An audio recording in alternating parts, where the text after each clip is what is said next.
Hi friends, నేను అజయ్ మీరు చూస్తున్నారు టెక్ రిపోర్ట్ ఛానల్. ఫ్రెండ్స్, ఈరోజు వీడియోలో వచ్చేసి మనం స్టూడెంట్స్ కోసం బెస్ట్ ల్యాప్టాప్స్ 60,000 ఆల్రెడీ మనం లాస్ట్ టైం వీడియో చేసాం. బట్ ఒకటి రెండు అయితే చేంజ్ అయ్యాయి, పెద్ద మేజర్ చేంజెస్ అయితే లేవు. బట్ స్టిల్ చాలామంది అడుగుతున్నారు, అన్న మేము ఇంకా కన్సిడర్ చేయొచ్చా లేదని చెప్పేసి. ఆ వీడియోలు చెప్పాను కదా నేను, ఒక 1 month వరకు కన్సిడర్ చేయండి అని చెప్పేసి. ఇది కూడా 1 or 2 months వరకు కన్సిడర్ చేయండి. రీసెంట్ వీడియోస్ ఏమైనా ఉన్నాయా చూడండి, లేకపోతే ఒకసారి నాకు రిమైండ్ చేయండి అన్న ఇవి కన్సిడర్ చేయొచ్చు అని చెప్పేసి. అప్పుడు నేను వీలైతే వీడియో చేయడానికి ఇట్లాంటివి అయితే ట్రై చేస్తాను.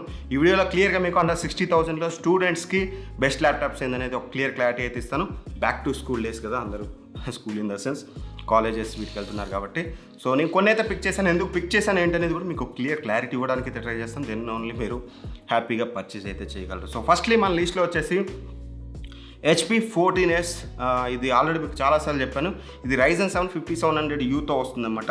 సో మంచి processor with powerful processor with battery backup అని చెప్పుకోవచ్చు సింపుల్గా. అండ్ ఏంటంటే ఇక్కడ ఇంట్రెస్టింగ్ థింగ్ వచ్చేసి HP 14S 2 మోడల్స్ ఉంటుంది. 8GB RAM, 16GB RAM. So 8GB RAM వచ్చేసి మీకు 57,500 రూపీస్కి వస్తుంది. అదే 16GB ర్యామ్ వచ్చేసి మీకు 60,000 రూపీస్ కంటే ఎగ్జాక్ట్గా 10 రూపాయలు తక్కువ 60,000 రూపీస్కి వస్తుంది. 60,000 రూపీస్కి అయితే మీరు 16GB ర్యామ్కి వెళ్ళండి. 8GB ర్యామ్ అయితే నేను రికమెండ్ చేయట్లేదు ఇక్కడ. 16GB ర్యామ్కి వెళ్ళినట్లయితే మీకు బెటర్ ఎక్స్పీరియన్స్ అయితే ఉంటుంది. అండ్ ఏదైతే ప్రాసెసర్ ఇందులో యూజ్ చేశారో వెరీ పవర్ఫుల్ ప్రాసెసర్. మీకు ఇందులో చూసినట్లయితే మీకు ఓవరాల్గా 8 cores and 16 threads అయితే ఉంటాయి. మీకు మల్టీ టాస్కింగ్ అనేది నెక్స్ట్ లెవెల్ ఎక్స్పీరియన్స్ ఉంటుంది. మీరు 10-15 విండోస్ ఓపెన్ చేసినా సరే సిస్టమ్ ఎక్కడ కూడా మీకు హ్యాంగ్ అవ్వడం ఇట్లాంటివి అయితే మీకు చూడడానికి అయితే ఉంటుంది. మల్టీ టాస్కింగ్ అనేది చాలా బెటర్ ఉంటుంది. అండ్ 60GB ర్యామ్ అయితే యూజ్ చేశారు. 16GB 3200 MHz RAM, 8GB sticks అయితే యూజ్ చేశారన్నమాట, డ్యూయల్ ఛానల్. సో మీకు బెటర్ అయితే ఉంటుంది. అండ్ స్టోరేజ్ విషయానికి వస్తున్నట్లయితే మీకు 512GB SSD స్టోరేజ్ అయితే యూజ్ చేశారు. అండ్ డిస్ప్లే అనేది మీకు 14 inches అయితే ఉంటుంది. మీకు 14 inches నచ్చదనుకుంటే నెక్స్ట్ ఆప్షన్స్కి వెళ్ళండి. 14 inches డిస్ప్లే మీకు కొంచెం సింపుల్గా ఎలా ఉంటుంది ల్యాప్టాప్ అనేది, మీకు పెద్ద హెవీ సైజ్ అయితే ఉండదు. And IPS Full HD display అయితే యూజ్ చేశారన్నమాట. సో IPS ప్యానల్ కాబట్టి మీకు డిస్ప్లే క్వాలిటీ ఎవ్రీథింగ్ బాగానే ఉంటుంది.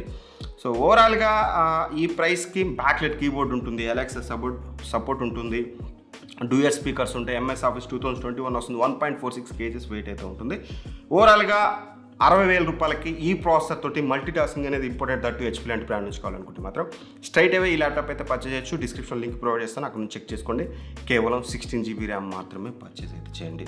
అండ్ నెక్స్ట్ వచ్చేసి మనకి HP 15S అనమాట. సో ఇది లేటెస్ట్ ల్యాప్టాప్. సో ఇన్ఫ్యాక్ట్ చాలా బెటర్ ల్యాప్టాప్ అని కూడా చెప్పవచ్చు. ఇక్కడ మీరు కన్ఫ్యూజ్ అయ్యే ఛాన్స్ ఉంటుంది బ్రదర్. ఇక్కడ HP 15S 2 మోడల్స్ ఉంటాయి. రెండిట్లో కూడా మీకు i5 12th జనరేషన్ అనే ఉంటుంది. బట్ ఒకటి చూస్తే 54,000 రూపాయలు ఉంటుంది, ఒకటి చూస్తే 57,000 రూపాయలు ఉంటుంది. ఇప్పుడు ఏది పర్చేజ్ చేయాలంటే మాత్రం సో HP 15S మీకు మోడల్ నెంబర్ చూడండి, FQ5010TU. ఇది మాత్రమే పర్చేజ్ చేయండి.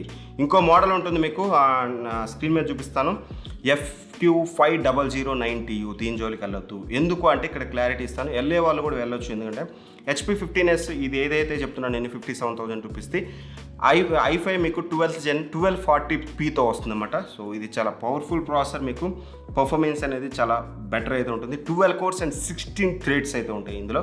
మీకు మల్టీ టాస్కింగ్ అనేది చాలా బెటర్ అయితే చూడడానికి ఉంటుంది. అదే మీరు ఇక్కడ ఇది చూసినట్లయితే మీకు 10 cores and 12 threads ఉంటాయి. సో మీకు పర్ఫార్మెన్స్ అనేది కొంచెం లిటిల్ బిట్ తగ్గుతుంది. ఇది U సిరీస్ అనమాట. దీని యొక్క TDP అనేది కూడా చాలా తక్కువ ఉంటుంది. అంటే బ్యాటరీ బ్యాకప్ కాన్షియస్గా తీసుకొచ్చారు ఇది. బట్ మోర్ ఓవర్ పర్ఫార్మెన్స్ అనేది ఇంపార్టెంట్. మనకి 3 to 5, 6, 7 hours వచ్చినా సరిపోతుంది మనకి battery backup. So U series అనేది కొంచెం అంత పవర్ఫుల్ అయితే కాదు. సో నన్ను అడిగినట్లయితే 1240pకి వెళ్ళండి, బెటర్ పర్ఫార్మెన్స్ ఉంటుంది ఎస్పెషల్గా మల్టీ టాస్కింగ్లో. అండ్ అలానే మనకి 8GB ర్యామ్తో వస్తుంది. బట్ కాకపోతే ఇక్కడ వీళ్ళు చేసింది ఏంటంటే 2 4GB స్టిక్స్ అయితే యూజ్ చేస్తారు. ఫర్దర్గా మీరు అప్డేట్ చేసుకోవాలంటే చేసుకోవచ్చు. 8GB ర్యామ్ చేసుకొని మీరు ఫర్దర్గా మీరు ఎక్స్పాండబుల్ అయితే చేసుకోవచ్చు అనమాట. ర్యామ్ని ఖచ్చితంగా అప్ టు 16GB వరకు అయితే మీరు ఎక్స్పాండ్ అయితే చేసుకోవచ్చు. అండ్ స్టోరేజ్ విషయానికి వస్తే మాత్రం మనకి 512GB SSD స్టోరేజ్ అయితే యూజ్ చేశారు. డిస్ప్లే వచ్చేసి మనకి 15.6 inches Full HD డిస్ప్లే అయితే యూజ్ చేశారన్నమాట. ఒకవేళ మీకు ఇందాక మీకు 14S కాకుండా కొంచెం 15 inches డిస్ప్లే కావాలనుకుంటే మనం దీనికైతే వెళ్ళొచ్చు. అండ్ ఒకవేళ మీకు ఇంటెల్ వేరియంట్ కావాలనుకున్నా సరే this is only the option. మీకు అండర్ 60,000లో 57,000 రూపీస్కి మీకు అవైలబుల్ అయితే ఉంది. ఆల్మోస్ట్ ఆల్ అన్ని ఫీచర్స్ అయితే ఉంటాయి. మీకు బ్యాక్లెట్ కీబోర్డ్ ఉంటుంది, డ్యూయల్ స్పీకర్స్ ఉంటాయి, MS Office ఎవ్రీథింగ్ మీకు ఇక్కడ చూడడానికి అయితే ఉంటుంది. వెయిట్ వచ్చేసి మీకు 1.69 kgs వెయిట్ అయితే ఉంటుంది. ఓవరాల్గా 57,000 రూపాయలకి great value for money laptop. ఎస్పెషల్గా 12th Gen ల్యాప్టాప్స్లో బెస్ట్ వాల్యూ ఫర్ మనీ. ఒక థింగ్ ఏంటంటే ఇక్కడ వీళ్ళు ఫింగర్ ప్రింట్ సెన్సార్ ఒకటి ప్రొవైడ్ చేస్తుంటే బాగుండేది. బట్ చాలామందికి అది మ్యాటర్ కాకపోవచ్చు. బట్ అది మీకు మ్యాటర్ అనుకుంటే నెక్స్ట్ ల్యాప్టాప్ అయితే చూడండి. ఇది వచ్చేసి మంచి value for money HP 15s. Straight away మీరు అయితే 12 Gen ల్యాప్టాప్ మీరు పర్చేస్ అయితే చేయొచ్చు. యూ సిరీస్ అయితే పర్చేస్ అయితే చేయమాకండి, ఎందుకంటే 2-3,000 డిఫరెన్స్లు మనం దానికి వెళ్ళాల్సిన అవసరం లేదు. పర్ఫార్మెన్స్ అయితే చాలా మనం కాంప్రమైజ్ అవ్వాల్సి ఉంటుంది. వస్తే బ్యాటరీ బ్యాకప్ 1-2 hours మీకు ఎక్కువ రావడానికి అయితే ఛాన్స్ ఉంది. అండ్ నెక్స్ట్ ల్యాప్టాప్ వచ్చేసి మీకు Asus VivoBook 15.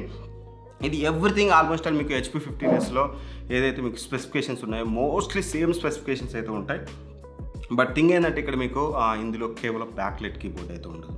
That is only the drawback. But ఇక్కడ బెనిఫిట్ ఏం వస్తుందంటే అదే ప్రైస్లో ఇది కూడా మీకు 58,000 రూపీస్కి వస్తుంది. బట్ అదే ప్రైస్లో మీకు వీళ్ళు ఫింగర్ ప్రింట్ సెన్సార్ ప్రొవైడ్ చేశారు. మీకు బ్యాక్లెట్ కీబోర్డ్ ఇంపార్టెంట్ కాదు, ఫింగర్ ప్రింట్ సెన్సార్ ఇంపార్టెంట్ అనుకుంటే మాత్రం Asus VivoBook 15కి వెళ్ళండి. లేదు మాకు backlit keyboard important, finger print sensor not at all problem, మేము లాక్ పెట్టుకుంటాం అనుకుంటే మాత్రం HP 15sకి వెళ్ళండి. ఇది కూడా మీకు సిమిలర్ స్పెసిఫికేషన్స్ i5 1240pతో వస్తుంది, 8GB ర్యామ్తో వస్తుంది, 512GB SSD స్టోరేజ్తో వస్తుంది, Iris Xe గ్రాఫిక్స్ ఉంటుంది, Windows 11తో వస్తుంది, MS Office ఉంటుంది. ఓవరాల్ వెయిట్ కూడా ఆల్మోస్ట్ సేమ్ వెయిట్ అయితే ఉంటుంది. బట్ మీకు లుక్స్ పరంగా కొంచెం Asus VivoBook అనేది కొంచెం బెటర్ లుక్స్ అయితే ఉంటుంది. దీని యొక్క రివ్యూ అనేది మన ఛానల్లో ఆల్రెడీ ఉంది, ఒకసారి మీరు చెక్ చేసుకోవచ్చు. బ్యాక్లెట్ కీబోర్డ్ అనేది ఒక్కటే ప్రాబ్లం తప్పితే అంత మించి మేజర్ ప్రాబ్లమ్స్ అయితే ఇక్కడ మీకు చెప్పడానికి అయితే ఏం లేవు. ఇందులో కూడా మీకు 15.6 inches ఫుల్ హెచ్డి డిస్ప్లే అయితే వస్తుంది. సో దీని అయితే మీరు కన్సిడర్ చేయొచ్చు. అండ్ నెక్స్ట్ రికమెండేషన్ ఇంకోటి ఏదైనా చెప్పన్నా అంటే మాత్రం మీకు బెటర్ బిల్డ్ క్వాలిటీ ఉండాలి, అంటే మంచి top notch metal build quality ఉండాలి. అండ్ దట్ టు కొంచెం పర్ఫార్మెన్స్ మరీ మీకు 12th generation ప్రాసెసర్ అంత కానీ Ryzen 7 5700U అంత కానీ ఉండదు, కానీ బట్ డీసెంట్ మల్టీ టాస్కింగ్ అయితే చేయొచ్చు. i5 11 300H series processor performance ఓవరాల్గా బాగానే ఉంటుంది. అండ్ 3.2K రెజల్యూషన్ డిస్ప్లే ఉంటుంది. అర్థమైపోయి ఉంటుంది మీకు MI నోట్బుక్ అల్ట్రా. ఇది 16GB వేరియంట్ ఇప్పుడు మనకి కేవలం 60,000 రూపాయలకి అయితే వస్తుంది. ఈ ప్రైస్కి ఖచ్చితంగా మీకు బెటర్ బిల్డ్ క్వాలిటీ ఉంటుంది, 16GB ర్యామ్తో వస్తుంది, మంచి ప్రాసెసర్తో వస్తుంది, best display 3.2K resolution best డిస్ప్లేతో వస్తుంది, Windows 11 MS Office అన్నీ అయితే ఉంటుంది. సో నన్ను అడిగినట్లయితే ఈ ప్రైస్కి ఇది ఖచ్చితంగా థమ్స్అప్ అని చెప్పుకోవచ్చు. బ్యాక్లెట్ కీబోర్డ్ కానీ ఫింగర్ ప్రింట్ సెన్సార్ కానీ అన్నీ చూడడానికి ఉంటాయి కాబట్టి ఈ ప్రైస్కి థమ్స్అప్. బట్ నా రికమెండేషన్ సింపుల్గా చెప్పాలంటే ఫస్ట్ మీకు Ryzen వేరియంట్ అయినా పర్లేదు అనుకుంటే మాత్రం HP 14s Ryzen 7 5700Uకి వెళ్ళండి, బెటర్ మల్టీ టాస్కింగ్ అయితే ఉంటుంది. లేదు మీకు నాకు పర్ఫార్మెన్స్ కావాలి అండ్ దట్టు అది ఇంటెల్దేగా అయ్యి ఉండాలంటే మాత్రం HP 15s i5 1240p ఇందాక మీకు చెప్పిన మోడల్ నెంబర్ కింద డిస్క్రిప్షన్లో ప్రొవైడ్ చేస్తాను. సో FQ5010TU దీనికైతే వెళ్ళండి. లేదు మీకు ఫింగర్ ప్రింట్ సెన్సార్ చాలా ఇంపార్టెంట్ అనుకుంటే మాత్రం బ్యాక్లెట్ కీబోర్డ్ లేకపోయినా ఏం కాదనుకుంటే మాత్రం Asus VivoBook 15కి వెళ్ళండి. లేదు మీకు build quality and display and ఓవరాల్గా finger print sensor backlit keyboard అన్నీ ఉండాలి, ఎట్లా ఉండాలంటే అది ఎగ్దమ్గా ఉండాలి, కొంచెం పర్ఫార్మెన్స్ లిటిల్ బిట్ తక్కువైనా పర్లేదు అనుకుంటే మాత్రం MI నోట్బుక్ అల్ట్రాకి వెళ్ళండి. అండ్ ఇక్కడ మీకు చూసినట్లయితే నన్ను క్వశ్చన్స్ అడిగే ఛాన్స్ ఉంది కాబట్టి చెప్తున్నాను, ముందు జాగ్రత్తగా కామెంట్లు అడుగుతారు కాబట్టి. Lenovo IdeaPad Slim 3 కూడా 12th generation ఉంది కదన్నా, HP 15s కూడా 12th generation ఒకటి 54,000కి ఉంది కదని అంటే రెండు కూడా మీకు 55,000 లోపే వస్తున్నాయి. బట్ రెండిట్లో కూడా 1235U ప్రాసెసర్ అయితే యూజ్ చేశారు. ఆ processor as of now recommended కాదు, అంటే మీకు కొద్ది రోజులు అండర్ 50,000 రూపీస్లో వస్తాయి మీకు ల్యాప్టాప్స్. సో అప్పుడు ఆ ప్రైస్ పాయింట్కి రికమెండెడ్, కానీ బట్ 1-2,000 డిఫరెన్స్లో మనకి 1240p వచ్చినప్పుడు 12 కోర్స్తో వచ్చినప్పుడు బెటర్ పర్ఫార్మెన్స్ వస్తున్నప్పుడు అండ్ ఇంటెల్లో మీకు దట్టు సింగిల్ కోర్ పర్ఫార్మెన్స్ అనేది చాలా బెటర్ ఉంటుంది. బట్ మీకు Ryzenలో చూస్తే మల్టీ కోర్ పర్ఫార్మెన్స్ అనేది బెటర్ ఉంటుంది. ఇప్పుడు మల్టీ కోర్ కూడా ఎక్కువ వీళ్ళు నెంబర్ ఆఫ్ కోర్స్ తీసుకొచ్చి అయితే డెవలప్ చేశారు. సో ఇది ఓవరాల్గా నా ఇదైతే మీకు Lenovo IdeaPad Slim 3 స్క్రీన్ మీద చూపిస్తున్నారు కదా, ఇది కనిపిస్తే దీన్ని కూడా స్కిప్ చేయండి. అండ్ అలానే HP 15s స్క్రీన్ మీద చూపిస్తున్నాను కదా, ఇది కనిపించినా కానీ స్కిప్ అయితే చేయండి. ఈ రెండింటిని అయితే పర్చేజ్ చేయొద్దు. మిగతా వాటి లింక్స్ అండ్ డిస్క్రిప్షన్లో ఉన్నాయి, వీలైనంతవరకు మన లింక్స్ ద్వారా పర్చేజ్ చేయడానికి తెలియజేయండి. మన ఛానల్కి చాలా ఫైనాన్షియల్ హెల్ప్ అయితే అవుతుంది. Anyway thank for watching. ఇట్లాంటి మరిన్ని వీడియోస్ కోసం మన ఛానల్ సబ్స్క్రైబ్ చేసుకోండి. అండ్ నెక్స్ట్ మీరు 50,000లో కోరుకుంటున్నారా, 40,000లో కోరుకుంటున్నారా, 70, 80, 1 lakh కింద ఖచ్చితంగా మీరు ఏ బడ్జెట్లో పర్చేజ్ చేయాలనుకున్నారు, మీరు ఏ బడ్జెట్లో చూడాలనుకున్నారు అనేది కింద కామెంట్ చేస్తే యాజ్ సూన్ యాజ్ పాసిబుల్ ఆ వీడియోస్ తీసుకొస్తాను. లేటర్ మిగతా కూడా తీసుకురావడానికి అయితే ట్రై చేస్తాను. Anyway thank for watching. By by, జై హింద్.